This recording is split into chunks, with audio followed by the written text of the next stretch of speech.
Hello दोस्तों, कैसे हो आप सभी। Welcome back to the channel. तो भाई आज की इस वीडियो में हम नंबर सिस्टम यानी कि संख्या पद्धति को पढ़ने वाले हैं।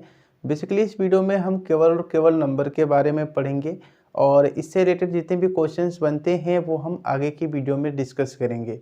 ठीक है।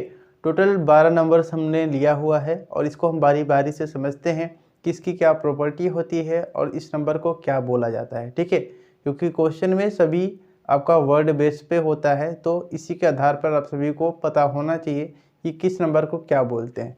तो आइए समझते हैं। सबसे पहले हम समझेंगे कि धन पूर्णांक यानी कि पॉजिटिव इंटीजर या फिर इसको हम नेचुरल नंबर प्राकृत संख्या भी बोल देते हैं, ये क्या होते हैं।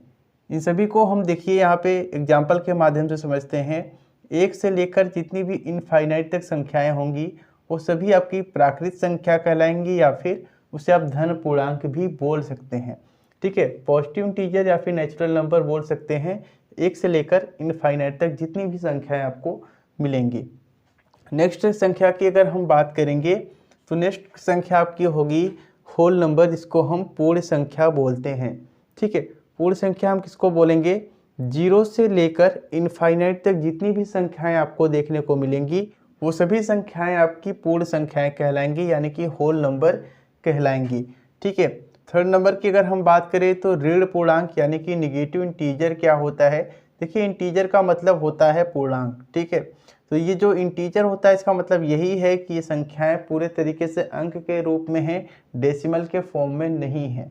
ठीक है, तो जीरो से जितनी भी छोटी संख्याएं आपको देखने को मिलेंगी वो सभी ऋण पूर्णांक यानी कि निगेटिव इंटीजर होंगी। इनफाइनाइट से लेकर जीरो से छोटी संख्या जैसे कि -3, -2, -1 वो सभी संख्याएं आपकी ऋण पूर्णांक यानी कि निगेटिव इंटीजर कहलाएंगी। नेक्स्ट अगर हम बात करें तो है इंटीजर यानी कि पूर्णांक।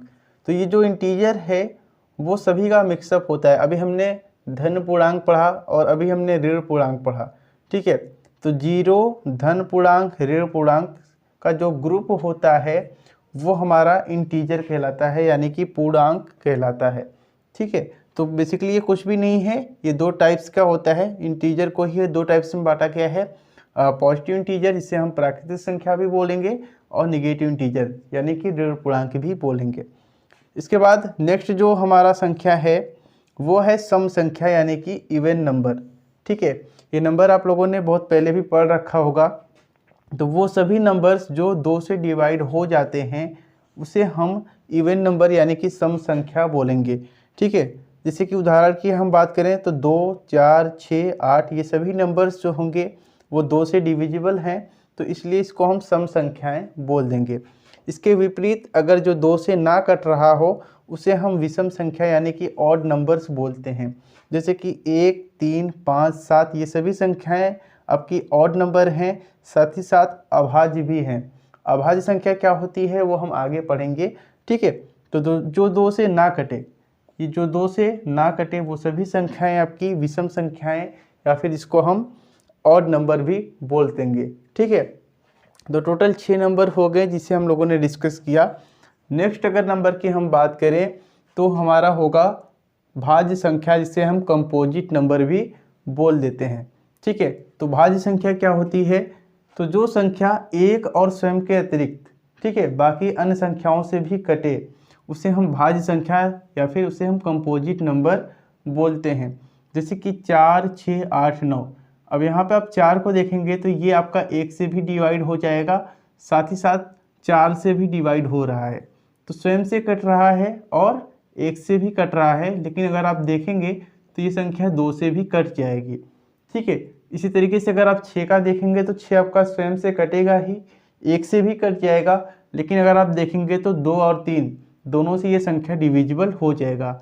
8 भी इसी तरीके से है।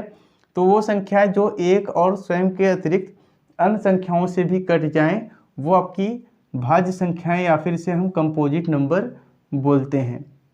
नेक्स्ट अगर हम बात करें तो नेक्स्ट संख्या है आपकी अभाज्य संख्या जिसको हम प्राइम नंबर बोलते हैं। ठीक है, प्राइम नंबर क्या होगा? इसका जस्ट अपोजिट होगा, जो एक और स्वयं के अतिरिक्त अन्य संख्याओं से ना कटे। जैसे कि यहाँ पे मैं आप देख सकते हो कि जो 2 है वो 2 से कटेगा, 1 से भी कटेगा, लेकिन बाकी किसी भी संख्या से नहीं कटेगा। 3 भी आपका सेम है, 3 आपका 1 से कटेगा, 3 स्वयं से कट जाएगा, लेकिन बाकी अदर संख्याओं से नहीं कटेगा। तो वो सभी संख्याएं अभाज्य संख्याएं कहलाती हैं। यहाँ पे आप कंफ्यूज मत होइएगा कि अभाज्य संख्या और जो ऑड नंबर होता है वो दोनों सेम होते हैं। ठीक है, यहाँ पे 2 नहीं था, यहाँ पे 2 भी है, समझ सकते हैं आप, ये दोनों सेम नहीं होते हैं।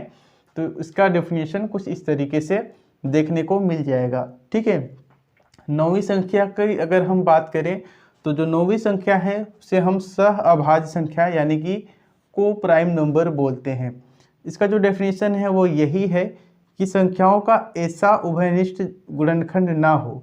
ठीक है, मतलब एक जो उभयनिष्ठ गुणनखंड है वो तो रहेगा, बाकी कोई दूसरा गुणनखंड नहीं मिलेगा। जैसे कि यहाँ पे आप देख सकते हो 2 और 5 के बीच में एक उभयनिष्ठ है, मतलब एक दोनों में कॉमन है, लेकिन बाकी कोई संख्या कॉमन नहीं है। 5 और 7 के बीच में देखेंगे तो एक आपका कॉमन है, बाकी कोई संख्या कॉमन नहीं है। 3 और 7 के बीच में देखेंगे तो एक आपका कॉमन है, बाकी कोई भी संख्या कॉमन नहीं है। तो ऐसी संख्याओं को हम सह अभाज्य संख्याएं या फिर को प्राइम नंबर बोलते हैं। वहीं अगर आप बात करेंगे 2 और 4 के बीच, तो देखो एक तो आपका कॉमन है, साथ ही साथ 2 भी आपका कॉमन इसमें दिख रहा है, क्योंकि ये जो 4 है वो 2 गुणे 2 से मिलकर बना हुआ है। ठीक है, तो ये आपका सह अभाज्य संख्या नहीं होगा, ये सहभाज्य संख्या इसको आप बोल सकते हैं। इसके एक से ज़्यादा गुणनखंड हैं। ठीक है, बाकी के गुणनखंड उभयनिष्ठ नहीं है। तो 10वें की अगर हम बात करें तो 10वां संख्या है आपका परिमेय संख्या, जिसको हम रेशनल नंबर बोलते हैं। ठीक है, अब परिमेय संख्या किसको बोलते हैं? तो परिमेय संख्या उसे बोलेंगे जिस नंबर को हम p/q के फॉर्म यानी अंश और हर के रूप में लिख सके। कंडीशन ये होगी कि जो हर होगा वो 0 के बराबर नहीं होगा। ठीक है, p/q के फॉर्मेट में लिख सकें, लेकिन q जो होगा वो 0 के बराबर नहीं होगा, उसी को हम परिमेय संख्या बोलेंगे। एग्जाम्पल के तौर पे 5 है, 2/3 है, 4/3 है, 5/4 है, ये सभी संख्याएं आपकी रेशनल नंबर हैं। ठीक है, अब यहाँ पे आप 5 को p/q के फॉर्म में नहीं देख पा रहे तो बटे 1 कर देंगे तो ये भी p/q के फॉर्म में बन जाएगा, बाकी के p/q के फॉर्म में हैं। ठीक है, 5/0 कर देंगे तो ये आपका परिमेय संख्या नहीं होगा। ठीक है, क्योंकि यहाँ पे जो कंडीशन है उसको ये फॉलो नहीं कर रहा है। तो कुछ इस तरीके का उदाहरण है। नेक्स्ट अगर हम बात करें तो अपरिमेय संख्या, जिसको हम इरेशनल नंबर बोलते हैं। तो अपरिमेय संख्या हम उसे बोलेंगे जिसको p/q के फॉर्मेट में हम नहीं लिख पाते हैं। जैसे कि उदाहरण की हम बात करें तो रूट में जितनी भी आपकी अभाज्य संख्याएं होती हैं। ठीक है, ध्यान दीजिए, यहाँ पे मैंने सम नहीं बोला है, मैंने बोला है रूट में जितनी भी अभाज्य संख्याएं होती हैं, जैसे कि ये सभी नंबर्स अगर हम रूट में कर दें तो ये सभी संख्याएं जो होंगी वो आपकी अपरिमेय संख्या यानी कि इरेशनल नंबर कहलाएंगी। ठीक है, और पाई भी आपका एक इरेशनल नंबर होता है, ये आपको एग्जाम में डायरेक्टली देखने को मिल सकता है। निगेटिव भी हो सकता है, पॉजिटिव भी हो सकता है। ठीक है, व्हाटएवर आप लोग यहाँ पे देख सकते हो। नेक्स्ट अगर हम बात करें तो 12वां संख्या आपका है वास्तविक संख्या, जिसे हम रियल नंबर बोलते हैं। तो जो रियल नंबर होता है वो बेसिकली रेशनल और इरेशनल नंबर को मिलाकर बनता है। ठीक है, देख सकते हो आप लोग, ये आपका एक रेशनल नंबर है।